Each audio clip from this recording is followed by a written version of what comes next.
Les gars, Internet est vraiment mort. Vraiment. Dans les 2 derniers lives, nous avons parlé d'Internet et son rôle dans l'évolution du monde, avec l'araignée qui a créé la toile, etc., etc. Et on avait fini par dire qu'Internet est mort aujourd'hui parce que c'est dominé par des bots gérés par des intelligences artificielles et c'est devenu un outil de propagande, de manipulation et de vol et de toutes sortes de mauvaises choses. C'est devenu vraiment quelque chose d'obscur, on va dire. Voilà.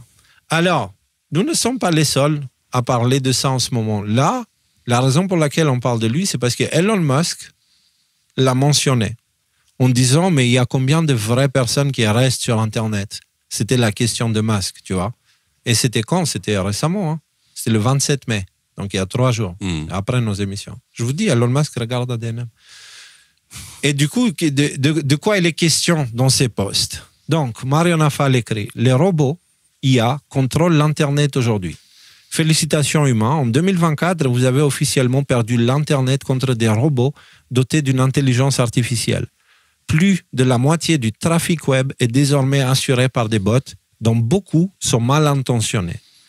Ils volent des mots de passe, bloquent des sites, simulent des clics et se font même passer pour vous. Nombre d'entre eux s'attaquent à des sites de voyage, volent des billets de concert et détournent des messages sur les réseaux sociaux dont le seul but de perturber les gens est d'attiser les tensions. Donc c'est vraiment, il y a des gens qui se font chier à faire tout ça, quoi. Mais moi je pense pas que c'est des gens qui sont, je pense que c'est vraiment Internet observé et gardé sous contrôle avec cette méga IA qu'on avait abordée dans les émissions, tu vois, est en train de semer la discorde dans l'humanité, tu vois. Parce que plus ou moins tout le monde utilise Internet aujourd'hui. Et tous ceux qui l'utilisent en ce moment, ils sont troublés parce qu'Internet donne une image très troublée du monde, tu vois. Mais est-ce que tu penses que ces bots, peu intéressant aussi. Ils sont orientés par dans leur action maléfique, ils sont orientés par l'IA, ou plutôt c'est derrière il y a des ingénieurs des pirates qui pourront programmer ces bots. Est-ce que ça peut être le fait qu'une IA à un moment donné elle lance justement des processus comme ça, des processus nocifs comme les bots. Ça, c'est un peu science-fiction, ça, comme question, ce que tu poses. Bon, la vérité, c'est qu'on sait pas aujourd'hui qu'est-ce que c'est le réel niveau de la véritable IA militaire. On sait que voilà, les IA qu'on a ont 30 ans de retard. Ceci dit, moi, je vois juste comment ça fonctionne avec Internet d'avant, quoi, et les spams et compagnie. Ce que je veux dire, c'est que ça a été utilisé, ces failles ont été utilisées comme une source pour faire du revenu derrière. Et en fait, tu te rends compte que Internet, c'est une espèce de Far West dans laquelle, tu vas avoir des gens qui vont dire, bon, comment est-ce qu'on fait pour piquer le pognon des gens dans cette espèce de Far West géant. Donc, ça me paraît plausible de partir dans cette direction que, c'est des gens qui savent gérer un petit peu l'IA et ils te font, je veux dire, t'as pas besoin de faire une IA très intelligente, en fait.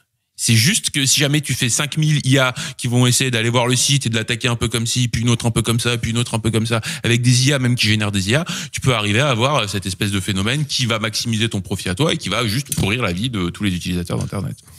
Il y a aussi une réponse un petit peu plus sombre, c'est-à-dire cette méga IA des services de renseignement américains, elle a créé des profils Internet de chaque personne.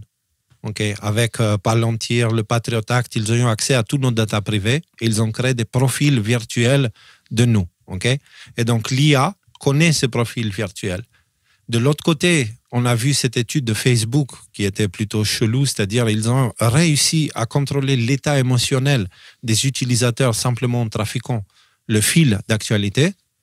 Tu prends ces deux éléments-là et ça te donne déjà une réponse. C'est-à-dire ceux qui utilisent l'IA, ils lui disent, mets-moi la population dans tel état émotionnel. Pam. Et du coup, l'IA utilise tout ce qu'elle sait sur nous pour appuyer les bons boutons pour nous mettre dans cet état émotionnel.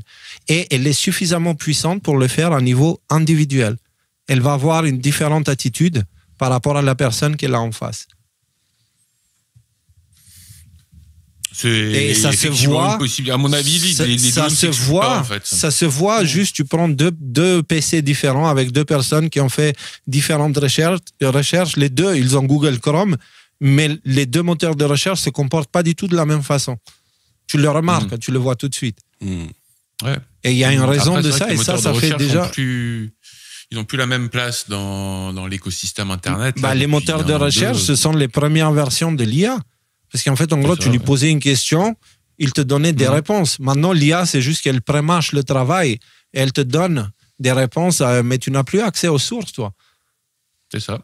Tu dois faire un travail. Donc, ça veut dire aussi, ça devient un biais, l'IA, tu vois. C'est selon le biais politique qu'elle va avoir. C'est un vrai problème. Il te donne une réponse que tu n'es pas capable de challenger si jamais c'est un sujet que tu connais pas.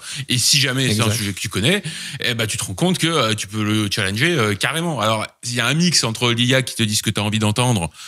C'était sur quoi? Sur le réchauffement climatique. J'étais un peu chaud. J'avais 1 heure à perdre. Et donc, j'ai un peu causé avec Grok là-dessus.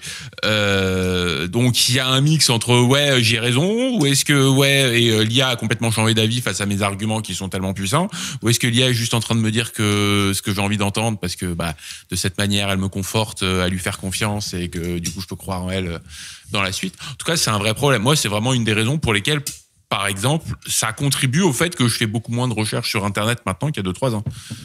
Aujourd'hui, faire une pilule rouge comme on a fait sur le 6 janvier, c'est beaucoup plus, enfin, c'est devenu pas mal plus compliqué. D'ailleurs, tous les gens qui arrivent à faire ça aujourd'hui ont su s'adapter à ce nouvel environnement, et je pense que c'est un sujet qu'on pourrait aborder. Tu sais pourquoi c'est devenu compliqué? Parce que moi, d'un autre côté, j'ai préparé toute la partie avec Enoch et j'ai été constamment assisté par l'IA.